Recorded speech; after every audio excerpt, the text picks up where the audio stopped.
Andrew Sedra, we're at Turning Point headquarters here in Phoenix, Arizona, a couple of days after Charlie Kirk's funeral. It's been called a revival. Is that how you see it? It's a revival. It's a revival. Charlie Kirk wasn't a conservative who was a Christian. He was a Christian that's conservative. And that's one of the biggest points of tension about his life, why you saw the celebration of his death, because his faith affected his politics. He didn't do politics for the sake of politics. He did politics for the sake of faith. He didn't do politics to win elections.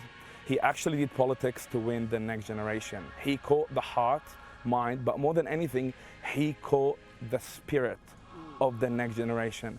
Gen Z, fundamentally, even though Gen Z are the most gay or the most socialist or the most LGBTQ they've ever been, they're also the most spiritually aware they've ever been.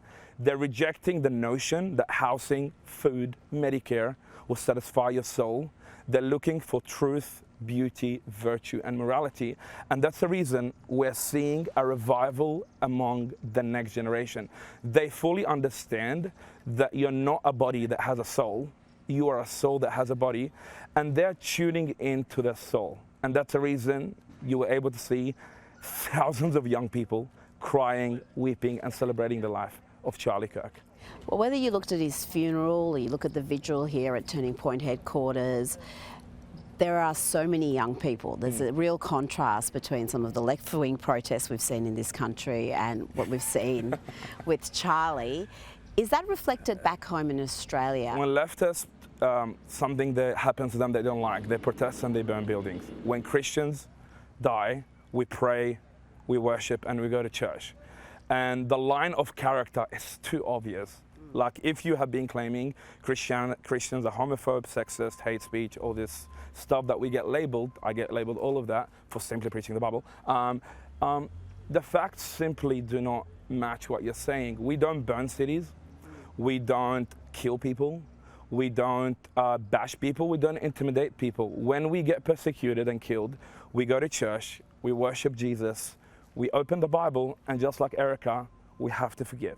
In regards to Australia, because of the death of martyr, prophet, saint, Charlie Kirk, from a Christendom perspective, he died while proclaiming Jesus. Just a few moments before he died, he answered the question about who Jesus is, the historical evidence of Jesus. He's not just a conspiracy theory, he's an actual real historical figure. And he got killed in the midst of this type of conversation. And because of that, in Australia, our church, Echo Church in Sydney, we have seen more than 300 young people come to our church in the last 2 weeks. And do you see that as connected to Charlie Kirk? 100%. It's not a coincidence. The biggest two surges in our church started 8 years ago. By the grace of God, we are on like 500 people a week. The average size of a church in Australia is 29 people, and the average age is like 50 to 60. The average age in our church is 25 to 30. The two biggest moments of revival we have seen in our church was after COVID lockdowns. Our church doubled. And last week, in the last 2 weeks, we had 175% growth. That's around 300 brand new people in our church that we have never seen before. Charlie Kirk was able to move Gen Z 10 points towards Christianity, 10 points towards Christendom, 10 points towards conservatism, and that is the reason Donald Trump won the election. Charlie Kirk won the heart of the next generation, and this is a very weird, funny way, because while he was preaching politics led them to Jesus. Very crazy, very inconvenient way, but if you have been a Christian for any length of time, God always uses the unorthodox way.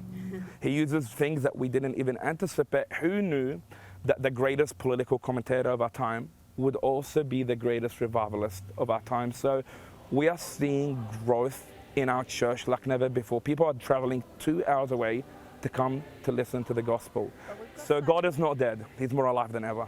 We've got so many churches across the country that are really become political in their messaging. So many churches that have become woke and they are not exactly catering to that young demographic who's thirsting for direction and conviction. The woke, liberal, infiltrated churches by leftism are dying fundamentally because the product that we offer is life, is faith, is freedom. When we mingle with the spirit of the age and the doctrine of the age and the wisdom of the age, wokeness and liberalism, you lose your message. One thing people told me, your traditional conservative Christianity would tear the next generation away from Christ. We are actually seeing the exact opposite. Andrew Sedra, thank you for your time. Thank you.